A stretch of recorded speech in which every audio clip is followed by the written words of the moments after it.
Bonjour Sophie. Bonjour Sarah. Merci beaucoup d'avoir accepté cette invitation à témoigner. Merci de votre invitation. Alors on va démarrer direct dans le vif du sujet. Quand et comment avez-vous découvert la méditation de pleine conscience ? Alors j'ai découvert la méditation de pleine conscience vers 2011 grâce à une collègue et amie qui avait pratiqué et suivi le cycle MBSR l'année précédente en fait et qui en avait retiré plein de bénéfices. Et ça a résonné chez moi pour deux raisons essentiellement. D'abord parce que je fais beaucoup de randonnées en montagne. Et que ça apporte une espèce de bien-être, les moments de déconnexion totale apportent un espèce de bien-être que je trouvais dommage de ne pas avoir dans mon quotidien à Paris, une fois qu'on est revenu en ville. Et donc, du coup, ce côté respiration, se reconnecter à soi, je me suis dit, tiens, c'est peut-être finalement une voie possible pour avoir la même chose dans son quotidien. Et puis ça résonnait aussi parce que c'était un moment difficile de ma vie professionnelle. Je venais de prendre des fonctions assez importantes et donc des gros enjeux de transformation digitale d'un groupe de presse et de management d'une équipe assez conséquente. Donc un peu de stress à gérer lié à ça, voilà. Donc, et puis une curiosité intellectuelle. Donc plutôt que de prendre une appli et simplement tester la méditation, je me suis dit allez, on va y aller directement, voir ce que c'est.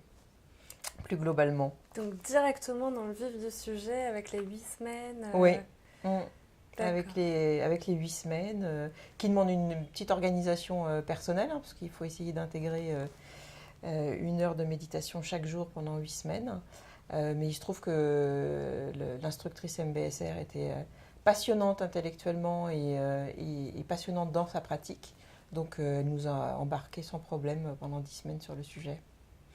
Et alors, est-ce que vous étiez convaincue dès le départ par ce témoignage de votre ami et collègue de sa pratique de la méditation, ou est-ce qu'il y a eu un doute en se disant peut-être c'est bizarre, qu'est-ce que c'est que cette pratique ? Alors, pour le coup, en tous les cas, ça a résonné, comme je disais. Et puis, comme du coup, je suis assez curieuse, ça m'a interpellée, que j'avais eu l'occasion quand même de randonner aussi pas mal dans l'Himalaya, du coup en Asie, donc forcément on croise le bouddhisme. Bon voilà, tout ça faisait que les planètes se sont alignées pour me dire en fait c'est fait pour moi. Donc, et puis je me laisse toujours la liberté, parce que si ça ne me convient pas, j'arrête. Hein. Enfin, il n'y a absolument pas plus d'engagement que ça. Est-ce que vous vous rappelez de la première fois où vous êtes assise du coup pour faire cette expérience de méditation ? Oui, les premières fois, c'est extrêmement déstabilisant, dans le sens où on a un peu l'image d'Épinal que quand on va s'asseoir, d'un seul coup tout va s'apaiser. Ben, pas du tout en fait, c'est une vraie tempête de cerveau qui se produit. Et donc on se dit, mais c'est pas ce qu'on m'a vendu en fait, c'est quoi le sujet ? Et voilà, et ça met un petit peu de temps et un peu de persévérance avant que les choses se calment. D'ailleurs, elles ne se calment pas toujours et ce n'est pas l'objet en l'occurrence. C'est plutôt de développer un dialogue intérieur avec soi-même. Et pour le coup, la partie plus théorique de l'enseignement explique bien, le fait d'être accompagné, d'être guidé, permet de traverser effectivement cette tempête de cerveau qui au départ est assez... c'est même l'ouragan en fait. Voilà. Et qu'est-ce qui vous a motivé à continuer suite à cette première introduction ? Alors du coup, j'ai pas continué tout de suite. En fait, j'ai fait 8 semaines. Je suis un peu rebelle dans le genre, donc j'ai eu du mal à intégrer dans ma pratique quotidienne, du coup 10 minutes ou une fois par semaine. Donc ça a mis plusieurs années même avant que j'y revienne. Et en fait, j'y suis revenue par une retraite où j'ai ressenti à nouveau le besoin de me poser et surtout de retrouver, parce que ce que j'avais beaucoup aimé dans la pratique, c'est le fameux mot à la mode, mais en tous les cas la bienveillance que ça développe en soi, qui est en fait pas autre chose que un peu de calme, donc de la sérénité, donc de l'écoute et de la disponibilité pour les autres. Et donc du coup j'y suis revenue avec cette retraite-là. et en me disant, mais enfin, c'est quand même curieux que j'avais laissé ça de côté. Et en fait, où j'ai réalisé que je n'avais pas laissé de côté, j'avais du coup développé une pratique complètement informelle de MBSR, puisqu'on parle de pratique formelle qui est de s'asseoir et de s'écouter intérieurement, mais les pratiques informelles qui sont finalement d'être beaucoup plus conscient dans sa vie de ce qu'on fait, d'être moins en mode multitâche, hein, c'est-à-dire son téléphone en même temps qu'on marche dans la rue ou en même temps qu'on fait son footing ou un coup de fil voilà, en même temps qu'on est dans le métro. Et ça, en fait, j'avais complètement laissé tomber. J'avais vraiment intégré dans ma pratique le fait d'être dans une tâche et d'être conscient dans ma tâche. Et j'avais trouvé ça fort, fort agréable parce que d'un seul coup, ça densifie beaucoup plus ce que vous êtes en train de faire. Hein. Voilà, rien que dans enfin, le fameux manger en pleine conscience hein, qui rend les aliments beaucoup plus savoureux. Ou se balader, ou après un footing par exemple, je me suis mise à me faire un tour du jardin de Luxembourg après l'avoir fait en courant, mais en marchant pour d'un seul coup être plus au calme et simplement le fameux forest bathing dont on parle beaucoup, enfin parlent beaucoup les Japonais, s'imprégner du coup bêtement des arbres, de la lumière, voilà. Et ça en fait je l'avais intégré dans ma pratique, enfin dans mon quotidien, sans me rendre compte que c'était un effet secondaire hyper positif du cycle MBSR, voilà.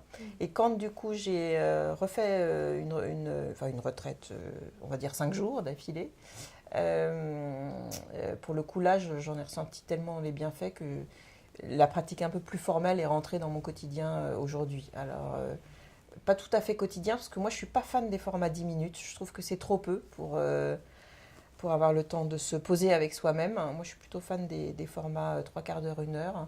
Donc bon, c'est plutôt une fois, voire 2 fois quand j'ai le temps dans la semaine. Voilà.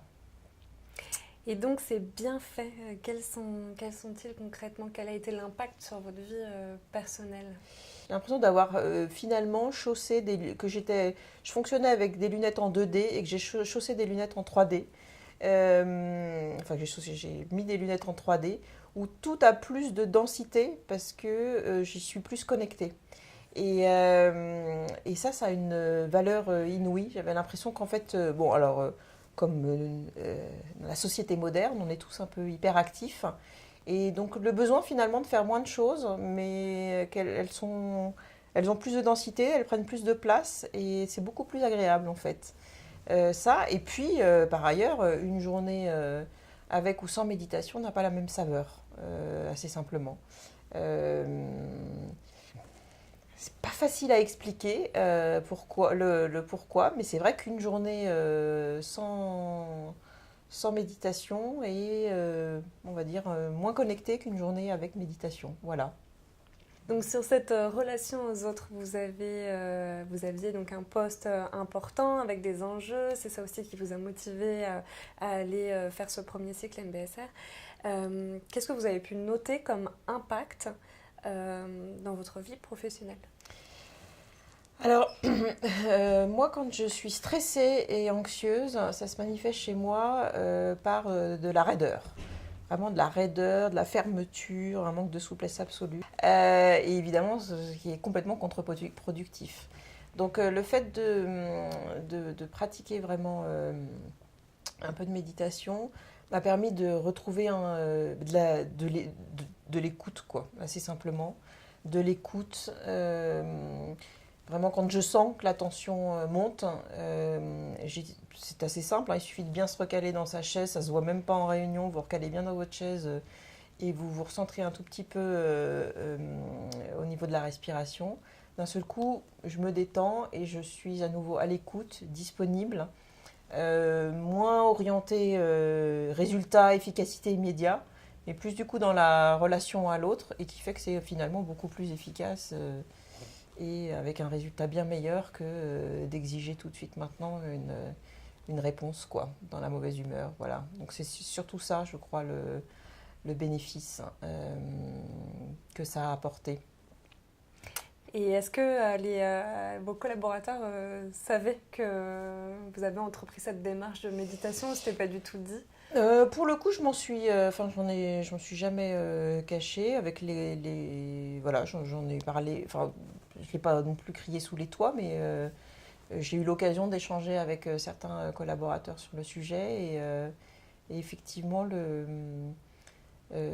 ça a suscité en tous les cas de la curiosité parce que quand on est en 2011, c'est pas encore très médiatisé la méditation, donc c'était perçu à l'époque comme un truc un peu ésotérique. Bon, ils savaient tous que je faisais pas mal de randonnées en montagne et en particulier dans l'Himalaya. Alors là, c'était doublé de oh mon Dieu, dans quelle secte est-elle rentrée.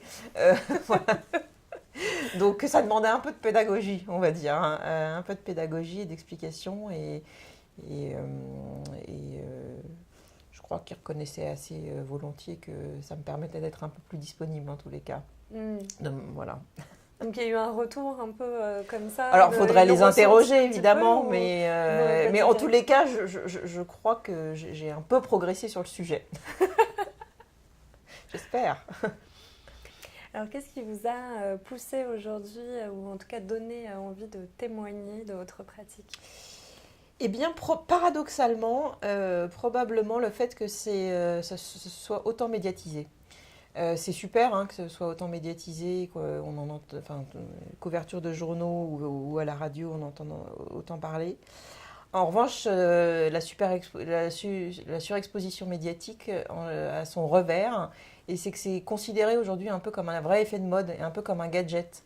J'ai eu l'occasion vraiment d'ailleurs, j'ai l'exemple en tête d'une amie qui est allée faire une pratique méditative enfin de MBSR et qui s'est pas bien passé pour elle parce qu'elle avait lu que en gros c'était un méga anti-stress et qu'elle serait ressortie de là complètement zen, voilà. Et du coup, une espèce d'attente, d'expectative sur le sujet qui est liée à la surexposition médiatique du coup de la méditation. Et je trouve que c'est dommage que ce soit perçu comme ça, parce que c'est tout sauf un gadget. Hein. C'est plutôt vraiment une espèce de... Ça devient un mode de vie, en fait, et même une hygiène de vie. Alors, je ne prendrai pas l'exemple de la douche quotidienne, moi, parce qu'en l'occurrence, c'est plutôt de manière hebdomadaire, mais c'est un peu comme faire du sport, quoi. C'est-à-dire que, oui, ben, on sait que bien manger, faire une pratique sportive au moins une fois dans la semaine, il fait qu'on est en meilleure santé et en meilleure forme mentale. Ben, c'est pareil pour la méditation, en fait. Donc, vraiment, l'envie de témoigner, c'est vraiment ça. C'est non, ce n'est pas un gadget, c'est pas un effet de mode, parce que c'est à la une de tous les magazines en ce moment. C'est vraiment plutôt une hygiène de vie.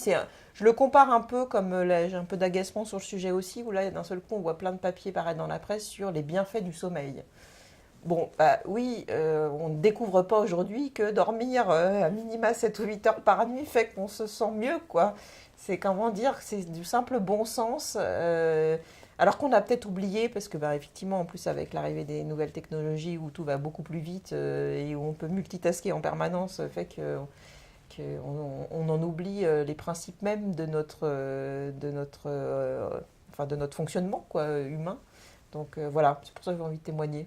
Non, c'est pas un gadget. Pour terminer, alors quel serait le message que vous voudriez adresser aux dirigeants et aux managers qui découvrent un peu cette pratique, qui se posent des questions ? Oula, est-ce que je me permettrais d'adresser un message aux dirigeants plus que peut-être aux dirigeants, peut-être aux fonctions RH, enfin aux services RH dans les entreprises, hein. C'est-à-dire que quand même aujourd'hui, les formations à la gestion du stress ou à la communication interne se sont un peu démocratisées dans les entreprises. Donc de ne pas hésiter à intégrer dans le type de formation qu'ils choisissent un peu de pratique de méditative ou de sophrologie, enfin, voilà, dans le cadre des interventions qui sont faites, qui est une manière d'aborder de manière assez soft l'intégration de la pratique en fait. Voilà. Merci beaucoup Sophie. Je vous en prie, merci à vous. Et puis à très bientôt. À très bientôt.